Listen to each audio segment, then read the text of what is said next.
বিকল পৌরসভার গাড়ি, ব্যাহত রায়গঞ্জের পুরো পরিষেবা, বন্ধ মল অপসারণ পরিষেবা, বুকিং নিচ্ছে না পৌরসভা।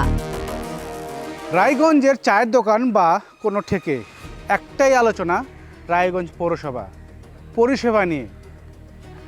অভিযোগ, কয়েক মাস থেকে মলবাহী গাড়ির বুকিং করতে গেলে বুকিং নিচ্ছে না রায়গঞ্জ পৌরসভা, কারণ 3টে গাড়ির মধ্যে 2টো গাড়ি বিকল হয়ে পড়ে রয়েছে আর চাপ বাড়ছে পৌরসভার উপরে।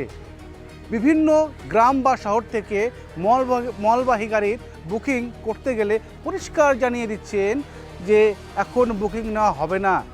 তাহলে সাধারণ মানুষ কোথায় পরিষেবা পাচ্ছে? শুধু তাই নয়, ময়লা আবর্জনার গাড়ি থেকে শুরু করে অ্যাম্বুলেন্স বিকল হয়ে নষ্ট হচ্ছে। এই শ্মশানে পড়ে রয়েছে অ্যাম্বুলেন্স থেকে ময়লা বা আবর্জনা পরিষ্কার করার গাড়ি। তাই বিভিন্ন জায়গায় ময়লা আবর্জনারও স্তূপ দেখা যাচ্ছে রায়গঞ্জ শহর জুড়ে। বিকল হয়ে পড়ে রয়েছে একের পর এক পৌরসভার গাড়ি, আর তার জেরেই কার্যত থমকে গিয়েছে রায়গঞ্জ পৌরসভার একাধিক গুরুত্বপূর্ণ পরিষেবা। বাড়ি থেকে মল অপসারণের গাড়ির বুকিংও নেওয়া হচ্ছে না বলে অভিযোগ, ফলে চরম সমস্যায় পড়েছেন শহরের সাধারণ মানুষ।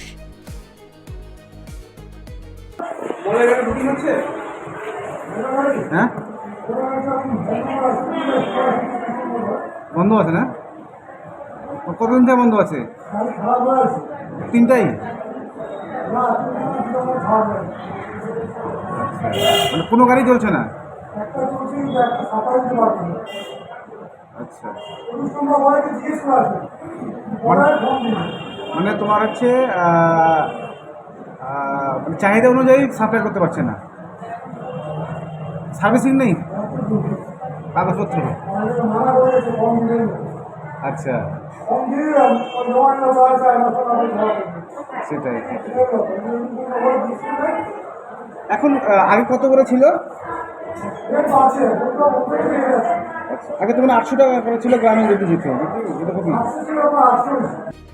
অকেজো হয়ে পড়ে গাড়ি, শহর জুড়ে আবর্জনা স্তূপ, দুর্ভোগে রায়গঞ্জবাসী।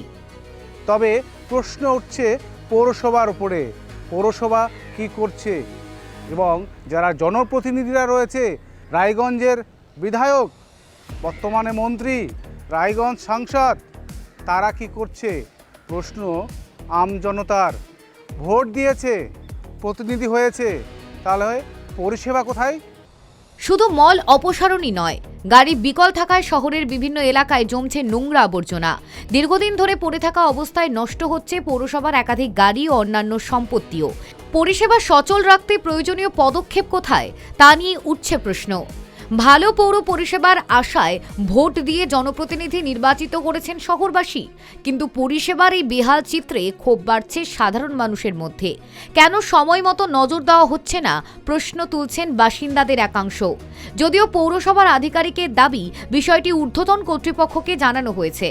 সাময়িক সমস্যা হলেও দ্রুতই পরিস্থিতি স্বাভাবিক হবে বলে আশ্বাস দেওয়া হয়েছে। বলছি কি বলবেন? না না, বলছি খারাপ আছে, কি বলবেন? আর মানুষের তো সমস্যা, এটা কি ফুটপাত? আচ্ছা, অন্নপূর্ণা প্রশ্নের মুখে জনপ্রতিনিধিরা। ভোটের বড় বেহাল পরিষেবা, কবে ফিরবে পুরো পরিষেবার হাল? উত্তর খুঁজছেন রায়গঞ্জবাসী। কিন্তু প্রশ্ন একটাই, কবে ফিরবে রায়গঞ্জ পৌরসভার পরিষেবার হাল? কবে মিলবে স্বাভাবিক পুরো পরিষেবা? নাকি পরিষেবা থেকে বঞ্চিত হয়ে দিন কাটাতে হবে শহরবাসীকে? পরিবর্তন হয়েছে, সরকার, গভর্নমেন্ট তৈরি হয়েছে, বিজেপি গভর্নমেন্ট এবং ডবল ইঞ্জিন সরকার। তাহলে আমজনতার অভিযোগ, সময় মতো তারা রায়গঞ্জ পৌরসভা থেকে পরিষেবা থেকে বঞ্চিত হচ্ছে কেন? প্রশ্ন আমজনতার। কবে ফিরবে পৌরসভার এই হাল, বা কবে মুক্তি পাবে আমজনতা এই হয়রানি থেকে? এখন সেটাই দেখার। রায়গঞ্জ থেকে ক্যামেরায় বিনয় বর্মনের সঙ্গে অনিমেষ সরকার, KTV বাংলা।